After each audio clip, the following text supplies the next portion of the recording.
Subsequent subpoena later than the February 8th, Your Honor, is February 14th, Your Honor.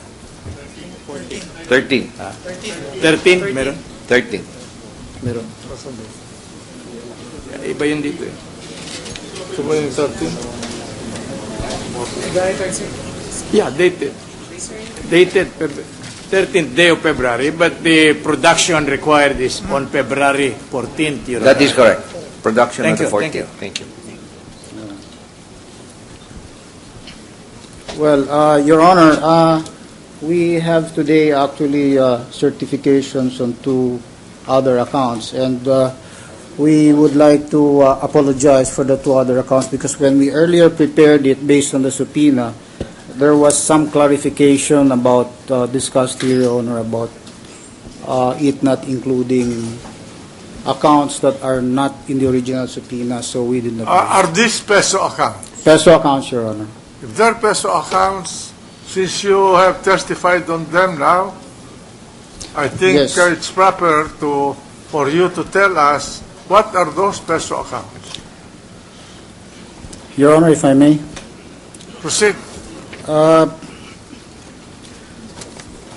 We have another peso account with account number 089121021444 under the account name Renato Corona, a peso time deposit that was opened in July 23, 2010 with an opening balance of 7,370,438 pesos and 65 centavos, and this was closed in September 1, 2010. You mean it was open? It was a time deposit for only 3 months? Yes, Your Honor. Okay. Is that connected with any of the 5 accounts previously mentioned in the subpoena and already recorded in this proceeding? No, Your Honor. This is So this is totally separate account. yes, Your Honor. This is not in the original subpoena, but on the basis of the subsequent subpoena, because it says all. No, I'm just asking Yes, sir. the presiding officer just Yes, want sir. to be sure that that is not included in the amounts already mentioned that were connected with the 5 accounts. It was not connected, Your Honor. So this is totally separate account and separate amount of money deposited in the bank. Yes, Your Honor. All right.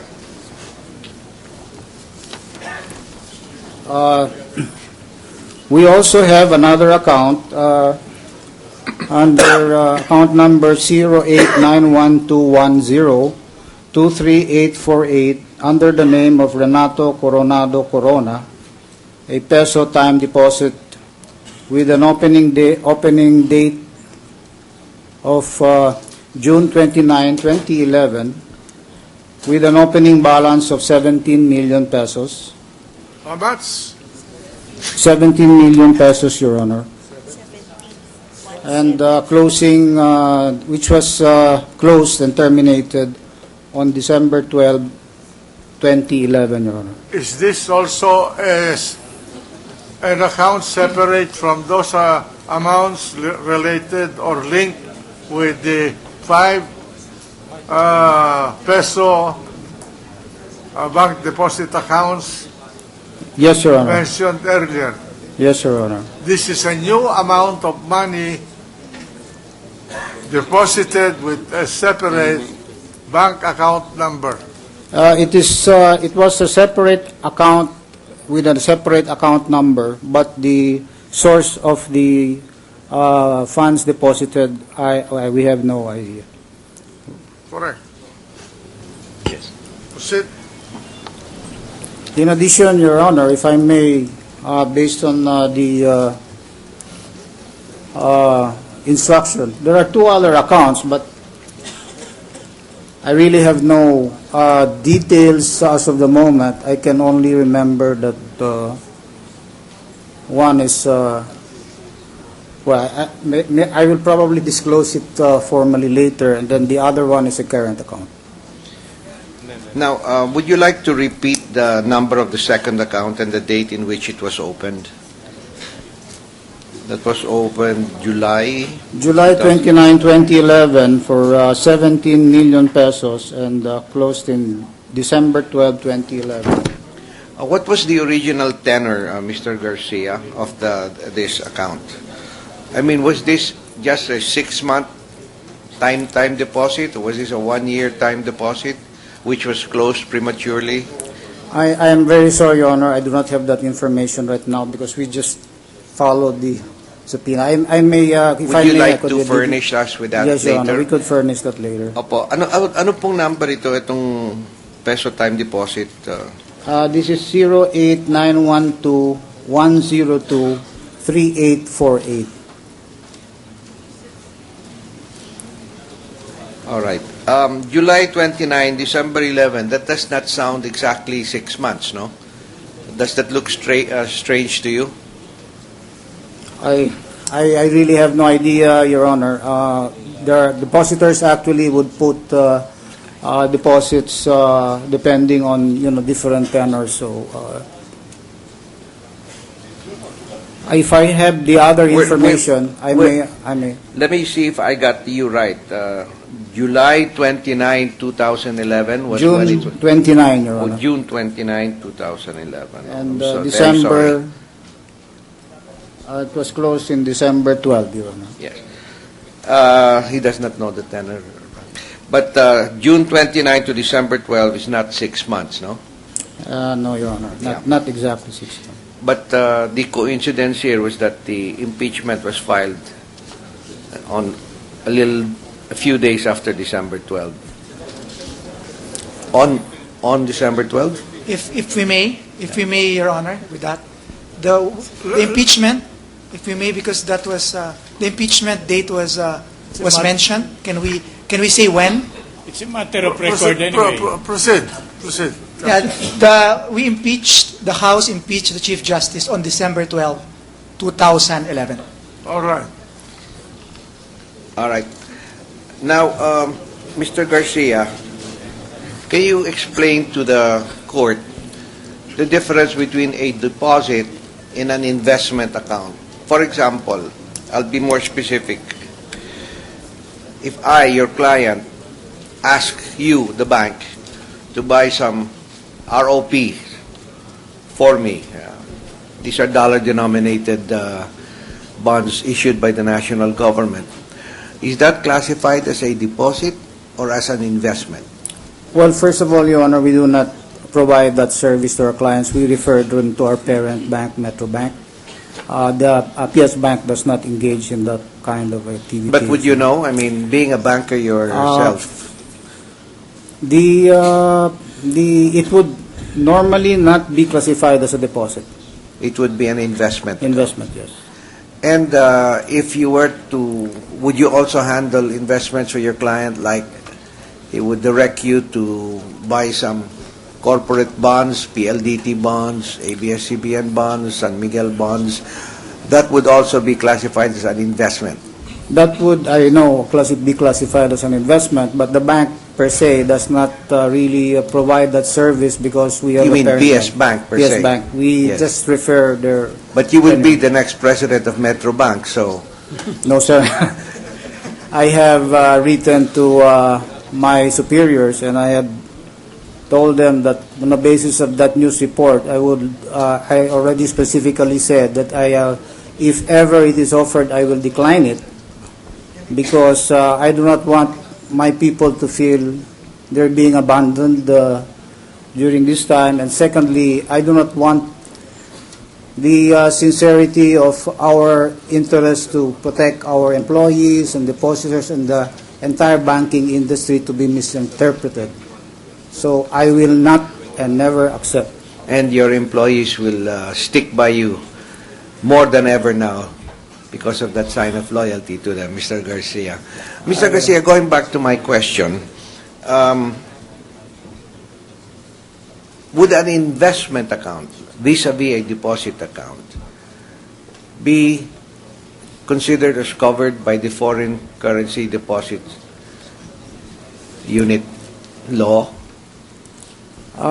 You see, that the FCDU law pertains to deposits, hindi ba? Yes, Your Honor. Right.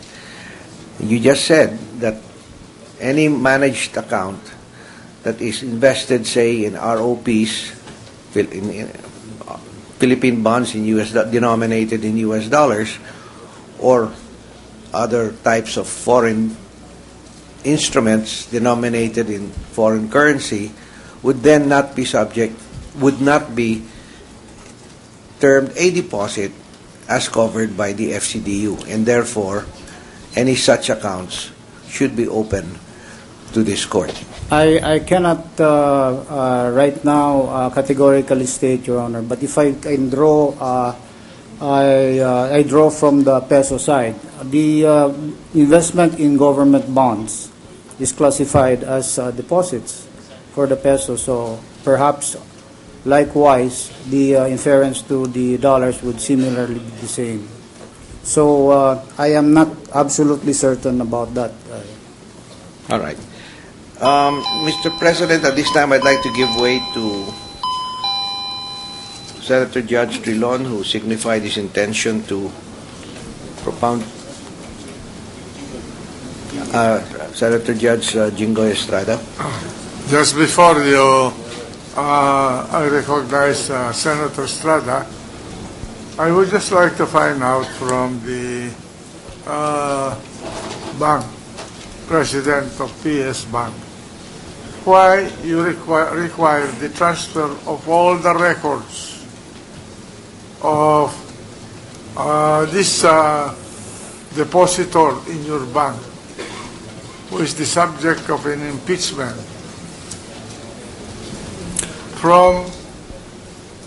to be delivered to you as president from the Katipunan branch of your bank? Your Honor, we've always managed risks in the bank, and given that What do you mean by manage it in the bank? What do you mean by... we manage different types of risks, Your Honor, whether it be risk on delinquency, on other events that happened. In this particular case, we had an impeachment process. There was a national process.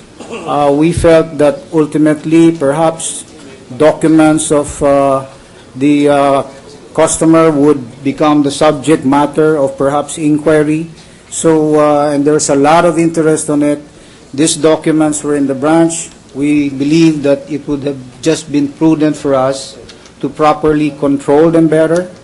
And so we took possession of these documents. I instructed even senior officers to take possession of it from the branch, and we stored it in head office. We put it under even more tighter control, where even senior officers are the ones who have control over these documents, Your Honor, because we felt that ultimately we may have to, in some form or another, be responding to the impeachment court. So we always want to make sure that what we provide to the court would be the accurate, honest, everything, and that these documents cannot be accessed by anyone else, altered or anything.